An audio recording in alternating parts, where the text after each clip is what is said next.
What is up, y'all? Welcome to another Sergeant Tank and Jeffroz show. I'm your host, Jeffroz, and tonight we're going to be talking about quarantine procedures, fish and plants in the observation period. And we got Jeremy here. How you doing tonight, Jeremy? Hey, Jeff. I hope that you've had a great week. If you guys aren't aware, I am Jeremy with Sergeant Tank. Thanks so much for joining both Jeffroz and I. What we wanted to talk about tonight is quarantine procedures, with your fish and your plants. And, basically an observation period is what I look at it at. And, Jeremy put that, whenever he named the stream, he put that in parentheses there. But that really is truthfully the best way to sum up what a quarantine is in my eyes. 99.9% of the time, and that's probably a high number, when I quarantine, I hardly ever medicate when I quarantine.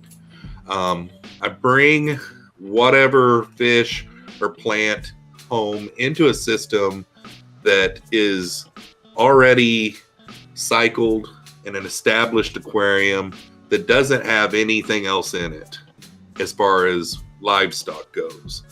On your plants, I might have a couple of plants in there or something like that, but as far as livestock, if I go to a LFS tomorrow morning and I buy some fish and bring home, I'm putting them in a tank that I don't have any livestock in at all.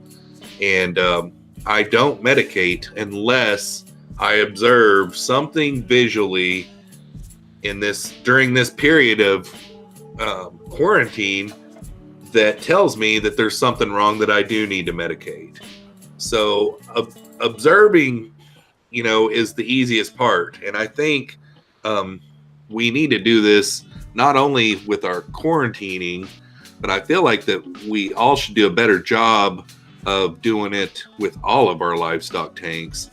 Instead of just going around to each and every tank every day and feeding your fish, or going around and just cleaning the sponge filters, or going around and just changing the water, we need to do a better job at observing all of our livestock. And then we know when something is definitely wrong with them. For me, really, it comes down to, instead of looking, I think it's all a mindset issue. So rather than looking at quarantine oftentimes people associate, I feel anyways, just from being in the hobby for many years and keeping various systems and talking with other hobbyists and that type of thing, is that they need to medicate, that they need a preventative measure. And in certain situations, I feel that is can be the case, where if you're bringing in livestock that's via import, something like that, where you have to go through and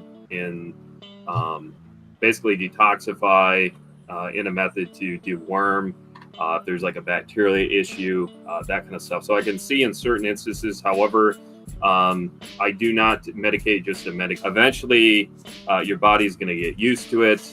You'll develop sometimes an immunity towards it. So that's why if you just over-medicate and that kind of stuff, oftentimes in the long term, it can just cause more adverse effects, because it could be, if you hammer them, especially as they're young, it oftentimes doesn't display until several months down the road once they've developed an immunity. And then when you're trying to now incorporate a medication, oftentimes it's too late. Where they've developed an immunity, it's not working, it's not reacting the way that it should. Okay, so that's why I've always used the observatory phase, or the observation period.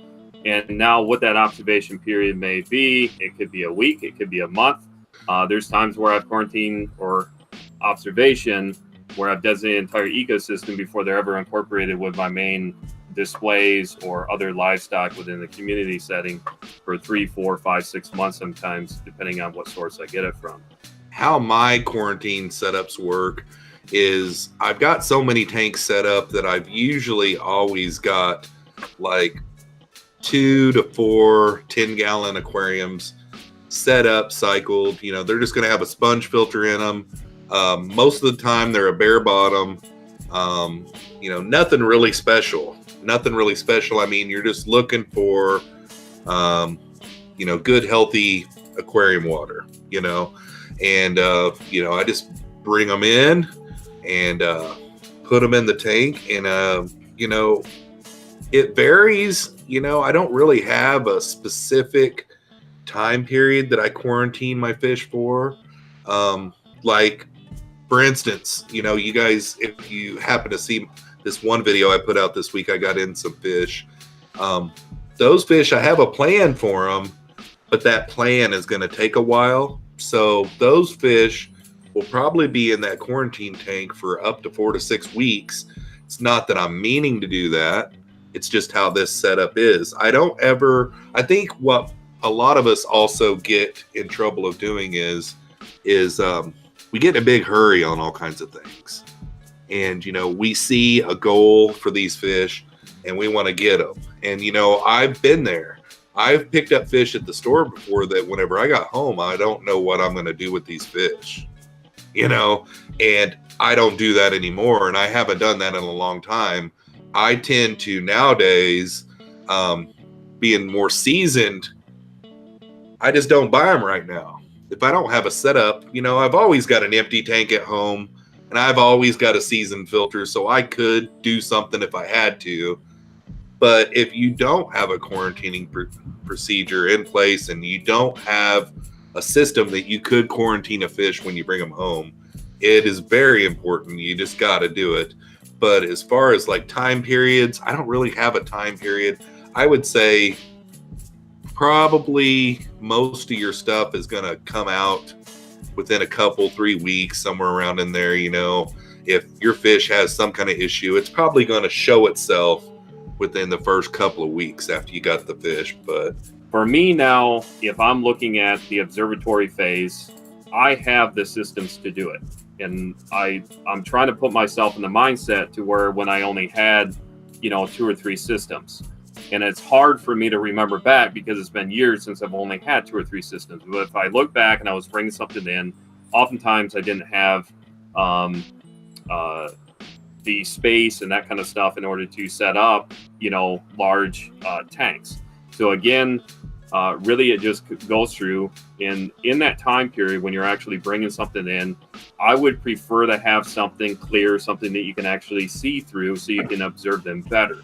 Because oftentimes during that first week, that first 2 weeks after you start introducing, after you start acclimatizing them into that little ecosystem, whatever it might be, throw in a few live plants. You know, create that as what you would any other system. Make sure that you've gone through the nitrogen cycle in that system. You can take already established aquarium water. You know, we've talked about those things before. There's lots of videos out there as far as seed and media. So there's a number of different things kind of leading up to making sure that your system's prepared and ready for the livestock. And I'm just tying into what Jeff already pointed out. To be patient, make sure that you're prepared, make sure that you're ready. Now, a couple of tips that I've learned just myself through the years is what I call like a gopher fish. And what I mean by that is if there's a parasitic issue, of course, most of the parasites are going to need some type of host. And the host is a live organism within that ecosystem. So another fish. You want to get something that's hardy enough that can withstand, because it's going to show up oftentimes on that other secondary fish or 3 fish that you might have in there. You don't have to go crazy. My main thing is just learning. If I would go through, and all of us here would go through, Jeff went through the years of how many times we've had losses because we didn't implement certain things. And to me, it's just kind of common sense. And I want to wrap up with this. So besides a few of those areas, sometimes things happen in the ecosystem where it might affect certain fish. There's going to be a certain group amount of people that's going to be in this camp to where I don't use any type of medications. If that fish got ick, let them get ick. I only want the strongest. And I'm just speaking on kind of letting you guys be aware that there is certain groups of people, and I fall kind of right there in the middle, is I still use good common sense and good judgment. So if my fish develop ick, I have the appropriate medications on hand. And that kind of is what I want to go into here next, is talk about, without going in and deciphering every single medication that we have, because again, sometimes pH can affect certain things, lighting can affect, certain photo periods and that kind of stuff when it comes to lighting, especially if you're using dewormers. It can affect the amount of effectiveness within that ecosystem and how that actually is working, on a specific fish. Let's talk a little bit about in the event now, if we need to medicate, you have a certain regimen or something that you have personally found successful. In the unfortunate event now something has popped up, maybe it's ick, maybe it's a bacterial issue, a number of different things. How would you go about reacting? Basically, I've tried a lot of different things out there over the years, but I have found that medications are tough, and still whenever I find a fish, it's really hard to diagnose sometimes, but like ick is easy. So like I keep like a bottle of Ick-X, and it's been proven to work for me every single time. I've never had an issue with it. But other things, it's like I just don't like to medicate. I mean, ick, you pretty much have to. But whenever I do ick, I do it differently than a lot of people do, and it's just because of my experiences. Like, let's say that I've got some fish in a 55-gallon tank that have ick. I like to pull my fish out of that bigger system and put them into a smaller system and medicate them. It, for me, in my experience, has kicked the ick's butt quicker. And I believe, and I might be wrong on this, and this goes into the specifics like we were talking about, but I believe that ick it has to have a host, so it has to have a host to stay alive. And I believe the gestation period, and this is also, I've heard different schools of thought, but I've heard that it can live in the substrate for like up to 6 weeks. Then I've heard that it could possibly always be living in the substrate,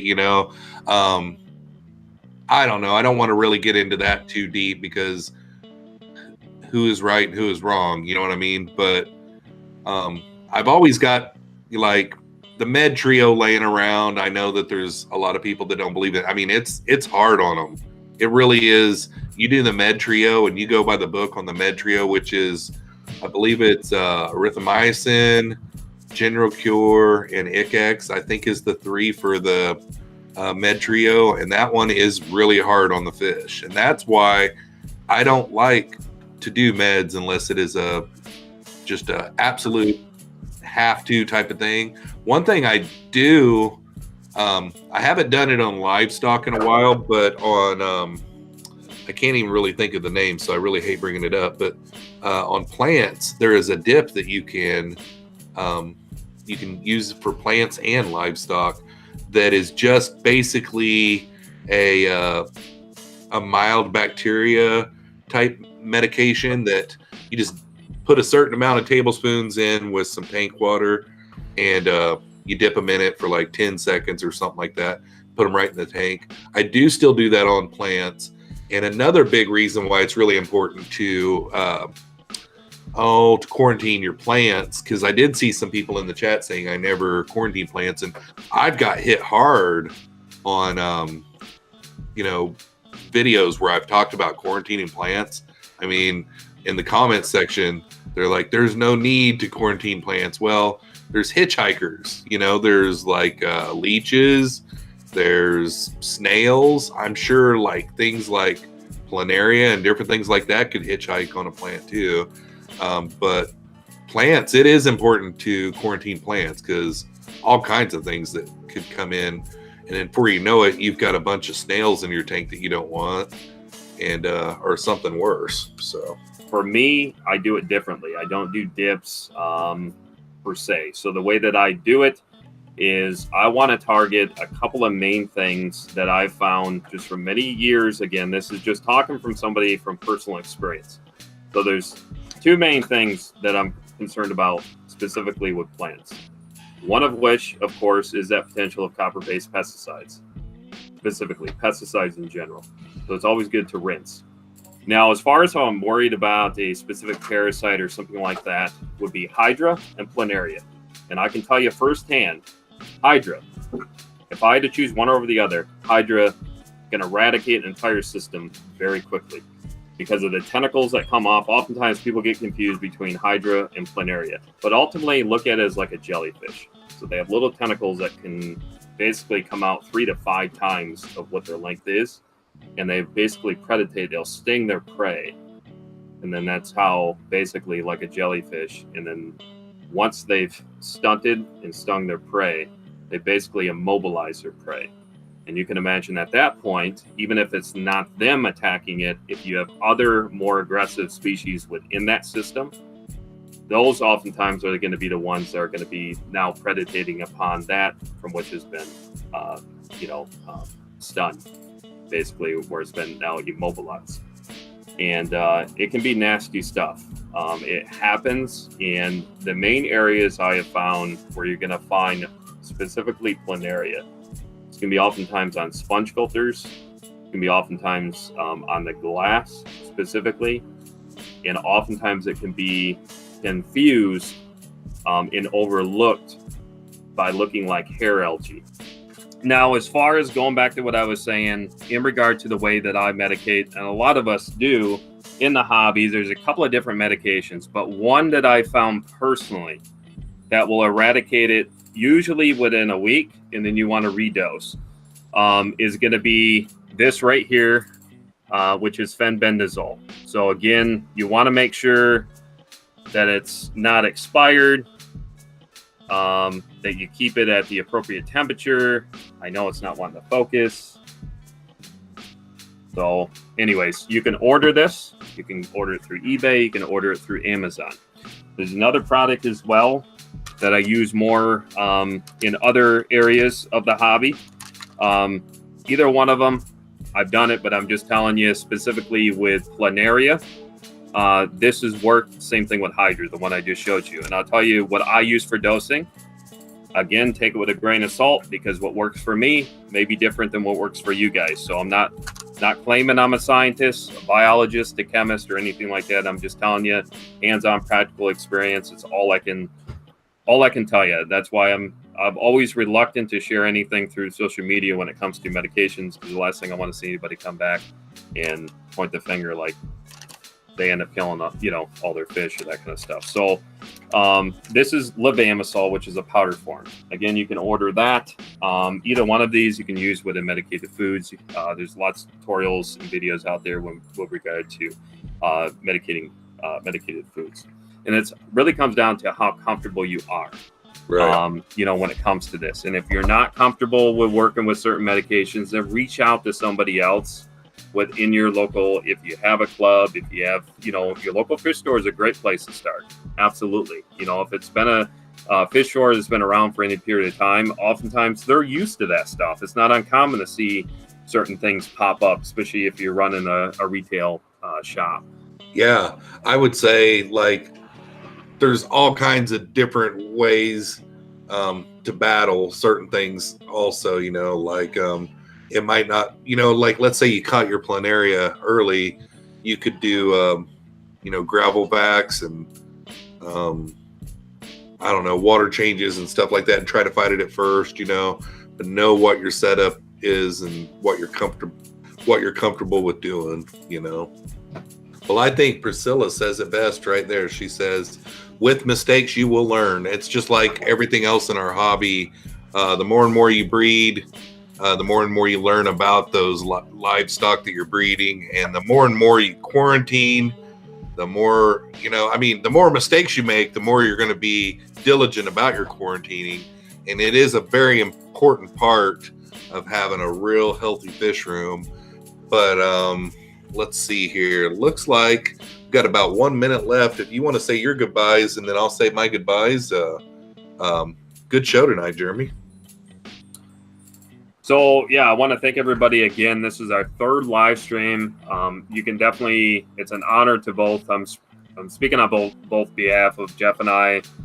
When we teamed up and decided to do this channel together, it's definitely a learning curve, because him and I are both used to doing our own individual live streams. I've done a lot of interviews and that kind of stuff, but doing on a consistent basis is still a learning curve for both of us to kind of get in a routine. But kind of going back, and I'm going to let him finish this up because he knows more about the poll.